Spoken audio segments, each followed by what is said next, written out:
Lakini wacha nikuambie William Ruto, ukiendelea kutumia vijana kutukana Uhuru Kenyatta, next time utakuja Mlima, mimi nitatoa amri, hawa wananchi watakutukana wewe mwenyewe. Neguo. Lazima sasa kuanzia leo ni kinge na kumlinda ndugu yangu Uhuru Kenyatta. We're going to see very many formations for 2027. Some people will part ways while others will come together. And there are so many meetings that are going to be held in various hotels and houses to craft a plan to win the 2027 general elections. Now, I don't really underrate any other meeting that will occur. But there's one single meeting that if it occurs, in that we wake up in the morning and then we get told that Uhuru-Gachagua is in a certain hotel with Uhuru Kenyatta for even 1 hour, 2 hours, 3 hours, or even Uhuru-Gachagua has left his home in Waminyoro heading to Ishaweri to meet Uhuru Kenyatta for them to discuss unknown details, unknown topics. Ladies and gentlemen, that is the most scary meeting for President William Ruto. On this particular video, that is what I want to highlight, how that meeting will be very scary to President William Ruto and any other opponent. But before I take you through, if this is the first time you're watching my videos at Mukwa Times, kindly take a second or two to subscribe, like and comment, because that is the best support you can always give this channel. Now, without much wasting of time, let me dive into this topic. Ladies and gentlemen, someone could be saying that the wave that we have of the Gen Zs and millennials will be able to change the dynamics of the Kenyan politics even before 2027. But as Uhuru-Gachagua said, I concur with him that the youth, we have failed to some extent to present our leaders.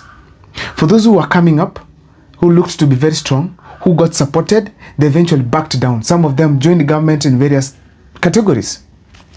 So therefore, the option we have right now are the leaders that we already have. Unless someone will emerge from somewhere before 2027. But as per now, the options we have are the ones we have. Uhuru-Gachagua, Dr. Kengo Fred Matiang'i, Stephen Kalonzo Musyoka. Therefore, any game that can be played around these people, no matter how it is, it matters. But now, the meeting of Uhuru Kenyatta and Uhuru-Gachagua in any place of this country or world, it's going to be the most scary to President William Ruto. Number one reason as to why it's going to be scary is this. First, it's because that is a sign of consolidating the Mount Kenya region. When Uhuru Kenyatta parted ways with William Ruto, he joined Raila Amolo Odinga. He supported Raila Amolo Odinga. Still, despite Uhuru-Gachagua actually winning the Mount Kenya support at that time in 2022, still Uhuru Kenyatta got 1 million votes plus towards Raila Amolo Odinga's side. And 1 million votes, my friends, it is not a small number. And if they make the same mistake again, they're going to split the Mount Kenya votes, whether we like it or not. So the moment they come together, they join hands, that means Mount Kenya is now a complete solid block. In that, before we go to an election, the opposition already will be having 5.2 million votes without negotiation, and William Ruto will be having 3 million votes without any other support. First, which means already opposition will be ahead just with the Mount Kenya. And let me just take you through briefly about the Mount Kenya region.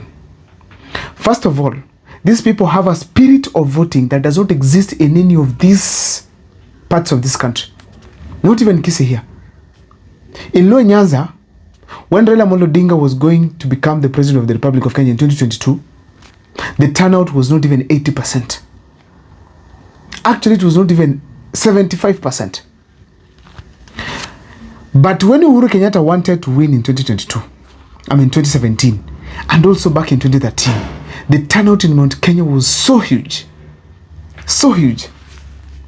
A clear indication that the Mount Kenya people, when they decide to vote, there's no other region that can match them. That's number one. Number two, the Mount Kenya also, it has numbers. Numbers that cannot be underrated in any way. Another thing as to why the meeting between Uhuru Kenyatta and Uhuru-Gachagua will be scary is this. The representation that will come up out of the opposition. apart from William Ruto winning the elections in 2027, his also target is that he has numbers in parliament so that he can be able to be doing the things that he has been doing in the past 3 years. A clear indication that any threat, anything that touches the numbers that he has in parliament is a big threat to him. And Uhuru Kenyatta and Ruto-Gachagua solidly together, they are going to lock the Mount Kenya members of parliament into one basket. And eventually, as they are going to present their candidates in 2027, the fact remains that William Ruto will lose both from the ballot in terms of as a president and also in terms of representation in the National Assembly, which is a very dangerous state for him to operate, ladies and gentlemen. So therefore, when they come together, the numbers of opposition will rise, especially in parliament. Now, another thing as to why I can comfortably say that the meeting between Uhuru Kenyatta and Rigathi shall be scared is this. There will be what you call calmness in Mount Kenya.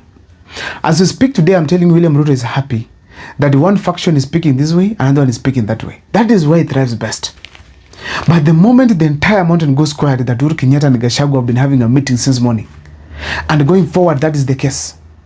Ladies and gentlemen, William Ruto will be very troubled because he will know that the doors and the windows are all locked.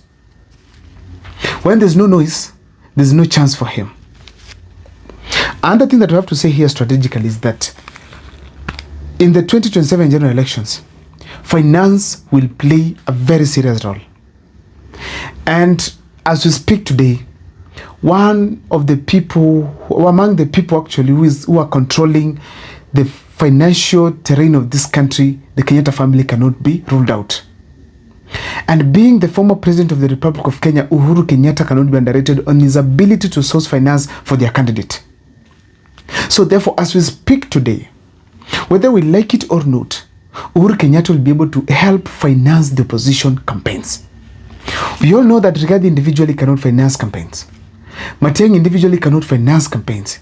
These people need international connections, they need local connections, and they need goodwill for them to get enough finances to compete with President William Ruto in 2027.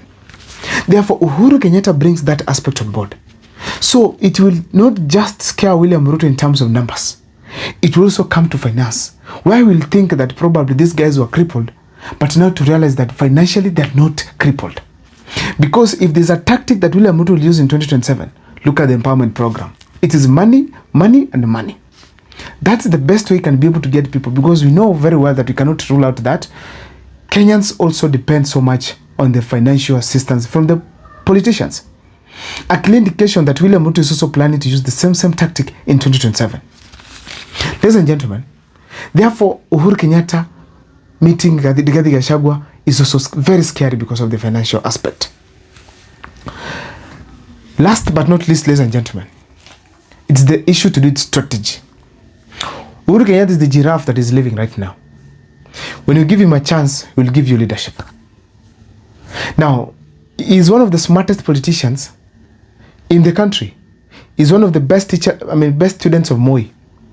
When he had a chance to pick Gideon Moi to be his running mate in 2013, he said, I will go for William Ruto. And he won not once, but twice. In 2017, they had parted ways with William Ruto, actually after the first election results have been announced. But Uhuru Kenyatta had calculated very quickly and now again reunited with President William Ruto. So they went to the second run, after the nullification of the election, they went together again now. And the fact remains that they won the ticket. Uhuru Kenyatta was smart enough. In 2022, people might say that Uhuru Kenyatta did not do it smart. No. Uhuru Kenyatta did his best. Raila Amolo Odinga has never gotten 300,000, 400,000 votes from the Mount Kenya region. But this time around, he had 1.3 million votes. And Uhuru Kenyatta was not active, so active as such. So Uhuru Kenyatta is a giraffe when it comes to the Kenyan politics. He sees far. If today he decides to back down from supporting Matiang'i, Gachagua, and Kalonzo, then he has seen they will not beat William Ruto. But so long as he supports them, he also has some way to see that here, this is how it's going to come up. So ladies and gentlemen, Uhuru Kenyatta's strategy is necessary. Lastly, if Uhuru Kenyatta meets Rigathi Gachagua today, it will be a confirmation of the one-term slogan in the country that William Ruto is going home. I don't know what's your take, but in the comment section, you can always share with me on what you think, ladies and gentlemen. My name is Abel Mukwa. See you next time for more videos. Please keep following because that's the best support you can always give us.